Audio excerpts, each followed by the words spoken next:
Well, hello, and welcome to another episode of Please Listen Up. Today we are going to talk a little bit about breaking news, right? And unfortunately, we are reporting today what's been in the news about Lisa Marie Presley and her passing away, right? But before we get started, don't forget to like, share, and subscribe. Share this information with somebody else. You never know, what you're going to pick up or what nugget you can share with somebody else. Like, in this segment, we're going to talk about how Lisa Marie Presley, how she channeled her thoughts and her feelings into her music and into her writing, and that's something that we can use and pick up as a skill for ourselves. It gets a little bit more into some of the tragedies that she had to overcome and how she pressed through it. But before we get started, let's go on over to Grandma's cookie jar because we know Grandma's cookie jar always gives us some wisdom, right? Now or never. Wow, that's really good. Now or never. Sometimes we put off for tomorrow what we can get done today. We procrastinate and procrastinate and never get it done, right? Because tomorrow, right? And on the back of Grandma's cookie jar nugget today, it says, "You will never influence the world by being just like it." Wow. That actually does go into our story today as we talk about and honor Lisa Marie Presley. I always love to give our ladies their accolades and just to, oftentimes we're not appreciated or underappreciated because not only do we have to take on all of the things in the world, it's meaning, all of the things that we must do as nurturers, right? I mean, as mothers of given life, all of the things that we must endure on top of, you know, everyday issues that come up, tragedies and overcoming divorces and overcoming, just life changes and things happen and all the things, and we still have to hold it together and keep it together. There's a couple of things in her story that I wanted to share and bring point to, excuse me, was a couple of the things that she died at age 54, young, still very, very young age. But she talked about how she was in the spotlight or in the shadow of her father's music, who was Elvis Presley, right? And that those are some huge, huge shoes to follow. That's all of the things that he accomplished in his lifetime. And he also, he passed away at a very young age too. He was only 42 when he passed away in 1977. The doctor stated he passed away of a heart attack, which was likely brought on by his addiction to prescription barbiturates. See, sometimes we glamorize the spotlight and the fame, but we don't really understand all of the things that go in the background. And she shared in some of her writings and some of her music, that, being an what do you call it, inheriting such a huge estate, it also is like inheriting a huge monster because with it comes so much responsibility and so much spotlight and so many people and so much, it's either evil or good that can come of it. Because what do they say? When you come into money, you're going to be more of who you are. So if you're doing good, you're going to do more of good. If you are, doing bad or evil, you're going to do more of that. You just have more means to get more of it done, right? So getting back to her story, she talked about, she had in this article, and this article was written by Helen Bushby of BBC News. It's a great article, just kind of overlining, well, outlining the life of Lisa Marie Presley. And it still goes in a little bit further because we know that she also had the tragic loss of her son. She was only 52 years old when her son Benjamin killed himself, which was in 2020, right? Cannot even imagine what that tragedy, what that loss, what that, how you heal from something like that, right? And we've been dealing with a lot of mental health. We talked about PTSD, we talked about depression and anxiety because that's something that, that really grips us. I've had my bouts of all three: anxiety, post traumatic stress, and depression. And it's really, really, really, really something that, it grabs you. And if you're not aware of it and you're not, really, really in therapy for it and working through it, it can grab you, and before you know it, it's got a chokehold on you that's so strong. And if you've never experienced it, it's really challenging to put yourself in somebody else's shoes.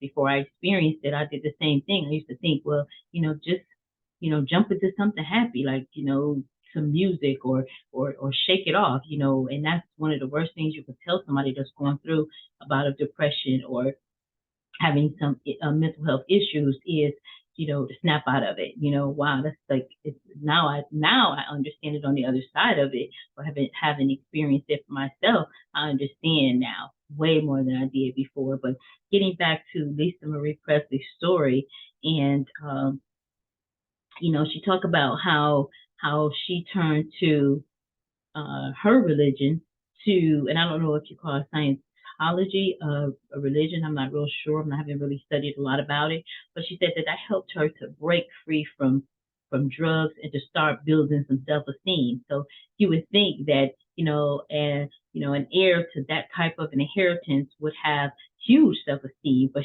her own admission, she didn't have high self-esteem. So oftentimes we look at the optics of things, we look at the package of things, and we don't really know the actual story. So she's been deemed to have been suffering in silence, right? Excuse me, suffering in silence. Another sip of tea. Hold on a second. Hard story. Deemed to have been suffering in silence, so she became addicted to opioids and painkillers. And she said that was following the birth of her twin daughters in 2008. This was according to CNN. Okay, she opened up in a book because she did the forward to the United States Opioids, a prescription for liberating a nation in pain. And this book was by Harry Nelson, and I'm going to put that in the description box so you can go ahead and click on the link and grab your copy. Okay, so that's been a huge thing about so many people being addicted to opioids and painkillers, right? And oftentimes we are self-medicating or masking pain, right? And so it's very important that when we see it or we feel it or we know it's coming on, that we deal with it, because it's real, right? And so she talks about her, that there was a lot of trouble in her, even in her marriages. She was married to, well, there was four. She was married to Nicolas Cage. She was married to Michael Jackson. And there were two others that she was married to. I don't have their names right here in front of me, but goodness, I had all of them written down too. I apologize, you all, for not being as thorough as I thought I was, but I didn't want to read the story. I wanted to more just kind of go over it with you.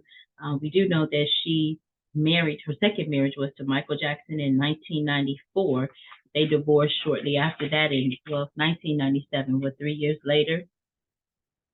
At the end of the 90s, she was able to step into the spotlight as a musician herself, right, in her own right, right? And what is it? Although she had written songs during her earlier years, it was so much pressure. Can you imagine that coming up behind, Elvis Presley? Like, wow, what a legacy and what shoes to have to jump into, right? But she did make her mark, and she also had the opportunity to perform a duet with him in 1997, and it was on his track 1968 track, Don't Cry Daddy, right? That was the name of the song, and so she was encouraged then to go ahead and become a solo artist and to release a record, which she did in 2000, right? And that was the other one. I did say she was married to Nicolas Cage in 2002, married to actor Nicolas Cage. Nicolas Cage won an Oscar in 1996 for Leaving Las Vegas, and also he starred in Face Off. That was like a huge movie. Loved Face Off, right? It was so intense, right? But they only stayed married for 107 days, right? They were together 107 days. Her first album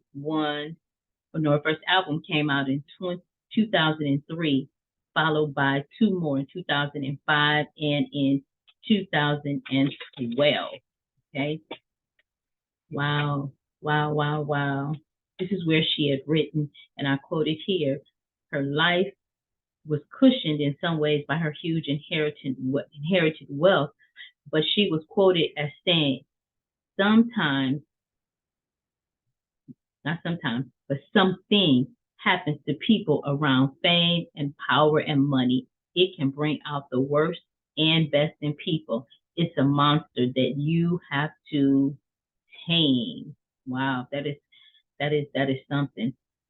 Last thing that I want to talk to you about with her is that her story is a story of overcomer, right? She overcame tragedy and kept pushing forward. And she wrote an essay about grief. An essay says, and this was like following her son Benjamin's passing. She wrote this in 20 August of 2022. Grief is something you will have to carry with you for the rest of your life, in spite of what certain people or our culture wants us to believe. You do not get over it. You do not move on, just period, right? I'm saying this in hopes that maybe today or as soon as possible you can reach out to someone who is grieving someone they loved and lost, whether they lost a child, a parent, a spouse, a sibling, a fiance, or anyone. Ask them how they're doing. Ask them to talk about their person. Wow, I just, in that, when we talk about things, that's what talk therapy is about. Instead of holding it in and allowing it to become toxic, when we go ahead and we talk about it, right? Don't bury it, don't deny it, don't act like it's not there, and definitely, like I said, don't bury it, but talk about it. It's called talk therapy. So ask them how they're doing, allow them the opportunity to talk and get things out. Yes, we do want to talk about them. That's how we keep them alive in our hearts. That's how they do not get forgotten. And that is what keeps us alive as well. That is so important. And she also said to do me a favor, don't tell them that you can't imagine their pain. The truth is, oh, yes, you can. You just don't want to imagine their pain. Perhaps the message will end up as her legacy, as her family now deals with one more tragedy, with the loss of Lisa Marie Presley on January the 12th, 2023. Wow.